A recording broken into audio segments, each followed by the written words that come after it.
ರಾಮದುರ್ಗಕ್ಕೆ ಹೊಸ ರೈಲು ಮಾರ್ಗ ಹಾಗೂ ಮೂಲಭೂತ ಸೌಕರ್ಯಗಳಿಗೆ ಆಗ್ರಹಿಸಿ ರಸ್ತೆ ರೋಕೋ ಪ್ರತಿಭಟನೆ.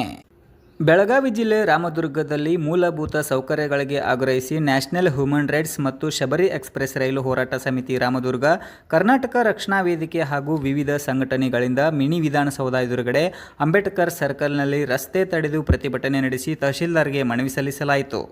ನ್ಯಾಷನಲ್ ಹ್ಯೂಮನ್ ರೈಟ್ಸ್ ರಾಜ್ಯಾಧ್ಯಕ್ಷ BU ಬೈರಗ್ದಾರ್, ರಾಜೇಶ್ವರಿ ಮೆಟ್ಗುಡ್ ವಕೀಲರು ಮಾತನಾಡಿ, ನ್ಯಾಷನಲ್ ಹ್ಯೂಮನ್ ರೈಟ್ಸ್ ಮತ್ತು ಶಬರಿ ಎಕ್ಸ್‌ಪ್ರೆಸ್ ರೈಲು ಹೋರಾಟ ಸಮಿತಿ ರಾಮದುರ್ಗ ಹಾಗೂ ವಿವಿಧ ಸಂಘಟನೆಗಳಿಂದ ರಾಮದುರ್ಗ ನಗರದಲ್ಲಿ ಮೂಲಭೂತ ಸೌಕರ್ಯಗಳಿಗಾಗಿ ಬಹುದಿನಗಳಿಂದ ಹೋರಾಟ ಮಾಡುತ್ತಾ ಬಂದಿದ್ದೇವೆ. ಅದರಲ್ಲಿ ಕೆಲವು ಮುಖ್ಯವಾದ ಬೇಡಿಕೆಗಳು: ರಾಮದುರ್ಗಕ್ಕೆ ಹೊಸ ರೈಲು ಮಾರ್ಗ, ಮಹದಾಯಿ ನದಿ ಜೋಡಣೆ, ರಾಮದುರ್ಗ ನಗರದಲ್ಲಿ ಮುಖ್ಯವಾಗಿ ರಾಮದುರ್ಗದ ಆಡಳಿತ ಭವನ, ಮಿನಿ ವಿಧಾನಸೌಧ ಹತ್ತಿರ ಮತ್ತು ತೇರ್ ಬಜಾರದಲ್ಲಿ ಕುಡಿಯುವ ನೀರಿನ ವ್ಯವಸ್ಥೆ ಮತ್ತು ಶೌಚಾಲಯ ವ್ಯವಸ್ಥೆ. ಶಾಲಾ ಕಾಲೇಜು ಮಕ್ಕಳಿಗೆ ಎಲ್ಲ ಬಸ್ಸುಗಳು ಆ ಗ್ರಾಮಗಳಲ್ಲಿ ನಿಲ್ಲಬೇಕು ಮತ್ತು ಶಾಲಾ ಕಾಲೇಜು ಹತ್ತಿರದಿಂದ ಹೋಗುವ ಪ್ರತಿಯೊಂದು ಬಸ್ಸು ನಿಲ್ಲಬೇಕು ಹಾಗೂ ವಿವಿಧ ಬೇಡಿಕೆಗಳನ್ನು ಆದಷ್ಟು ಬೇಗ ಈಡೇರಿಸಬೇಕು. ಅದಕ್ಕಾಗಿ ನಾವು ಉಗ್ರ ಹೋರಾಟ ಮಾಡಲು ನಿರ್ಧರಿಸಿದ್ದು, ಅದಕ್ಕೆ ಆಸ್ಪದ ಕೊಡದೆ ಈ ಎಲ್ಲ ಬೇಡಿಕೆಗಳನ್ನು ಬೇಗನೆ ಈಡೇರಿಸಬೇಕೆಂದು ಮಾತನಾಡಿದರು.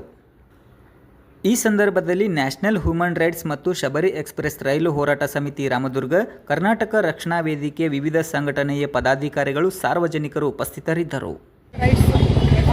ನಾವೇನು ಮಾಡಿದ್ದೇವೆ, ರೈಲು ಹೋರಾಟದ ಬಗ್ಗೆ ನಾವು ಮನವಿಯನ್ನು ಸಲ್ಲಿಸಿ ಅದರ ಜೊತೆಗೆ ಮಹದಾಯಿ ನದಿ ನಮ್ಮ ರಾಮದುರ್ಗಕ್ಕೆ ಆಗಬೇಕು ಅನ್ನೋ ಒಂದು ಇಚ್ಛೆಯಿಂದ ನಾವು ಅದನ್ನು ಸಹ ನೆರವೇರಿಸಬೇಕು ಅಂತ ನಾವು ಸರ್ಕಾರಕ್ಕೆ ಮತ್ತು ತಹಸೀಲ್ದಾರ್ ಮೂಲಕ ಒತ್ತಾಯವನ್ನು ಮಾಡ್ತಾ ಇದ್ದೀವಿ. ಹಾಗೂ ಮೇನ್ ಅಂತಂದರೆ ತಹಸೀಲ್ದಾರ್ ಆಫೀಸ್ನಲ್ಲಿ ಏನು ಆಡಳಿತ ಕಚೇರಿ, ದಂಡಾಧಿಕಾರಿಗಳ ಕಚೇರಿ, ಇಲ್ಲಿ ಮಹಿಳೆಯರು ಸಾಕಷ್ಟು ಹಳ್ಳಿಯಿಂದ ಬರ್ತಾರೆ ಮತ್ತು ಬಂದಾಗ ಇಲ್ಲಿ ಶೌಚಾಲಯದ ವ್ಯವಸ್ಥೆ ಇಲ್ಲ, ಕುಡಿಯುವ ನೀರಿನ ವ್ಯವಸ್ಥೆ ಇಲ್ಲ, ಅವ್ರಿಗೆ ಭಾಳಷ್ಟು ತೊಂದರೆ ಆಗ್ತಾ ಇದೆ. ಆ ಕಾರಣಕ್ಕಾಗಿ ನಾವು ಇವತ್ತು ಏನಂದರೆ ನಾವು ಶೌಚಾಲಯದ ಬಗ್ಗೆ ವ್ಯವಸ್ಥೆ ಮಾಡಿರಿ ಅಂತ ನಾನು ದಂಡಾಧಿಕಾರಿಗಳಲ್ಲಿ ಮನವಿ ಈ ಮೂಲಕ ಒತ್ತಾಯವನ್ನು ಮಾಡ್ತಾ ಇದ್ದೇವೆ. ನಾವು ಇಲ್ಲಿ ಮೊದಲು ಶೌಚಾಲಯ ಇತ್ತು, ಅದನ್ನು ಮುನ್ಸಿಪಾಲ್ಟಿಯವರು ತೆಗೆದಿದ್ರು.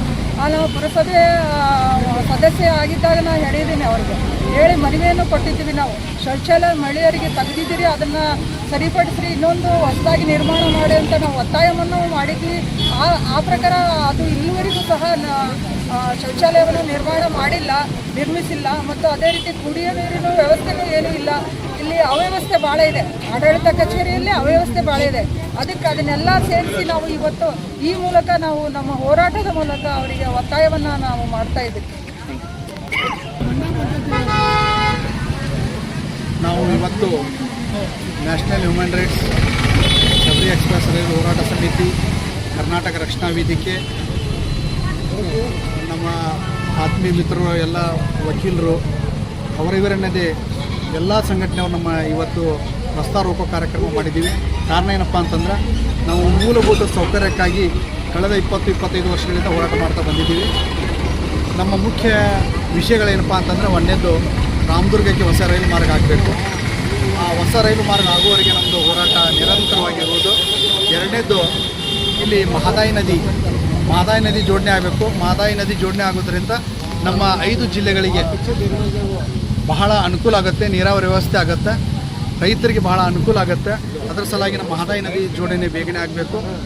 ಮುಂದೆ ಇಲ್ಲಿ ಆಡಳಿತ ಭವನ ಆಗಲಿ, ನಮ್ಮ ಪ್ರತಿಯೊಂದು ರಾಮದುರ್ಗ ಸರ್ಕಲ್ಗಳಲ್ಲಿ ಶೌಚಾಲಯ ವ್ಯವಸ್ಥೆ ಇಲ್ಲ. ಪ್ರತಿಯೊಂದು ಹಳ್ಳಿಯವ್ರು ಬರ್ತಾರೆ, ಮಹಿಳೆಯರಿಗಾಗಲಿ ಬೇರೆಯವ್ರಿಗಾಗಲಿ, ಕೆಲವು ಶುಗರ್ ಪೇಷಂಟ್ಗಳು ಇರ್ತಾರೆ. ಶೌಚಾಲಯದ ಸಮಸ್ಯೆ ಭಾಳ ಇದೆ, ಅದರಿಂದ ಅನಾನುಕೂಲ ಭಾಳ ಆಗುತ್ತವ. ಇದಕ್ಕೆ ನಾವು ತಹಸೀಲ್ದಾರ್ ಸಾಹೇಬರಿಗೆ, ಚೀಫ್ ಆಫೀಸರ್ಗೆ, ಎಲ್ಲ ಅಧಿಕಾರಿಗಳಿಗೆ ಈ ವಿಷಯಗಳ ಪ್ರಸ್ತಾಪ ಭಾಳ ಸಲ ಮಾಡಿದ್ದೀವಿ, ಹೋರಾಟ ಮಾಡಿದ್ದೀವಿ. ಕಾರಣವೋ ಬೇಗ ಆಗ್ತಾ ಇಲ್ಲ.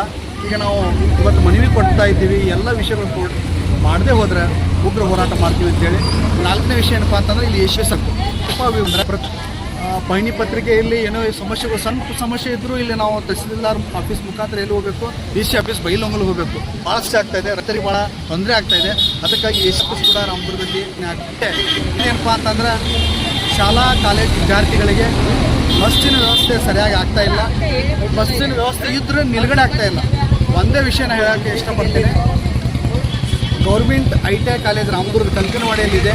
ಅಲ್ಲಿ ನಾವು ಮೊನ್ನೆ ಮಾನವ ಹಕ್ಕು ದಿನಾಚರಣೆಯನ್ನು ಮಾಡೋಕೆ ಹೋದಾಗ ಎಲ್ಲ ವಿದ್ಯಾರ್ಥಿಗಳನ್ನು ಮನವಿ ಮಾಡಿಕೊಂಡು, ಏನಪ್ಪ ಅಂತಂದ್ರೆ, ಆ ಕಡೆಯಿಂದ ಬೆಳಗಾವಿ ಕಡೆಯಿಂದ ಬಂದ ಬಸ್ಸು ಅಲ್ಲಿ ಸ್ಟಾಪ್ ಇದೆ, ಕಂಕನವಾಡಿ ಸ್ಟಾಪ್ ನಿಂತ್ರೆ ಆ ಮಕ್ಕಳಿಗೆ ಅನುಕೂಲ ಆಗುತ್ತೆ. ಅಲ್ಲೇ 4 ಸ್ಟೆಪ್ ತಗ ಕಾಲೇಜ್ಗೆ ಹೋಗ್ಬಿಡ್ತಾರೆ. ವಾಪಸ್ ಅವ್ರು ಏನು ಮಾಡ್ತಾರೆ, ಬಸ್ ಕಂಡಕ್ಟರ್ ಬಸ್ ಡ್ರೈವರ್ ಏನು ಮಾಡ್ತಾರೆ, ಗೌರ್ಮೆಂಟ್ ದವಾಖಾನೆ ಸರ್ಕಲ್ ಹತ್ರ ಬಂದು ನಿಂದಿಸ್ಬಿಡ್ತಾರೆ. ವಾಪಸ್ ಅಲ್ಲಿ ಹೋಗ್ಬೇಕು ಎಷ್ಟು ತೊಂದರೆ ಆಗುತ್ತೆ. ಮತ್ತೆ ಒಂದು 2-3 ಕಿಲೋಮೀಟರ್ ನಡ್ಕೊತ ಹೋಗ್ಬೇಕು, ತೊಂದರೆ ಆಗುತ್ತೆ. ಮತ್ತು ಬೇರೆ ಬೇರೆ ಕಾಲೇಜ್ದವ್ರಿಗೆ ಇಲ್ಲಿ ಗೌರ್ಮೆಂಟ್ ಕಾಲೇಜ್ ಇರ್ಬೋದು, ಅಲ್ಲಿ ಸರಿಯಾಗಿ ಸ್ಟಾಪ್ ಮಾಡಬೇಕು. ಈ ಎಲ್ಲ ವಿಷಯಗಳನ್ನು ನಾವು ಹೋರಾಟ ಮಾಡಲಿಕ್ಕೆ ಮುಂದಾಗಿದ್ದೀವಿ. ಇವತ್ತು ತಹಸೀಲ್ದಾರ್ ಸಾಹೇಬರು ನಮ್ಮ ಮನವಿ ಮುಖಾಂತರ ಸ್ಪಂದಿಸಿದ್ದಾರೆ. ನಾವು ಆದಷ್ಟು ಬೇಗನೆ ಈ ಎಲ್ಲ ಬೇಡಿಕೆಗಳನ್ನು ಈಡೇರಿಸಲಿಕ್ಕೆ ನಾವು ಪ್ರಯತ್ನ ಮಾಡ್ತೀವಿ. ನಮ್ಮ ಕಡೆ ನಮ್ಮ ಪುರಸಭೆ ಚೀಫ್ ಆಫೀಸರ್ಗಾಗಲಿ ಡಿಪೋ ಮ್ಯಾನೇಜರ್ ಹೇಳ್ತೀವಿ ಅಂತಾರೆ. ಕೆಲವು ವಿಷಯಗಳನ್ನು ಏನಾಯ್ತಪ್ಪ ಅಂತಂದ್ರೆ ಮೇಲಾಧಿಕಾರಿಗಳು DC ಸಾಹೇಬರಿಗಾಗ್ಬೋದು ಸರ್ಕಾರಕ್ಕೆ ಇದನ್ನು ಮನವಿಯನ್ನು ಸಲ್ಲಿಸಿ ಆದಷ್ಟು ಬೇಗನೆ ಮಾಡಲಿಕ್ಕೆ ನಾವು ತಮಗೆ ಸ್ಪಂದಿಸ್ತೀವಿ ಅಂತ ಹೇಳಿದ್ದಾರೆ. ನಾವು ಈ ಬೇಗನೆ ಈ ವಿಷಯಗಳ ಬೇಡಿಕೆಗಳು ಈಡೇರುತ್ತೆ ಹೋದರೆ ಮುಂದೆ ಉಗ್ರವಾಗಿ ಹೋರಾಟ ಮಾಡ್ತೀವಿ. ಈ ಉಗ್ರವಾಗಿ ಹೋರಾಟ ಮಾಡೋಕ್ಕೆ ಆಸ್ಪದ ಕೊಡದೆ ಆದಷ್ಟು ಬೇಗನೆ ತಹಸೀಲ್ದಾರ್ ಸಾಹೇಬರು ಇರ್ಬೋದು, ಸಂಬಂಧಪಟ್ಟ ಅಧಿಕಾರಿಗಳಿರ್ಬೋದು, ಜನಪ್ರತಿನಿಧಿಗಳು ಇರ್ಬೋದು, ಆದಷ್ಟು ಬೇಗನೆ ಈ ನಮ್ಮ ಬೇಡಿಕೆಗಳನ್ನು ಈಡೇರಿಸಬೇಕನ್ನ ಹೇಳಿ ನಾನು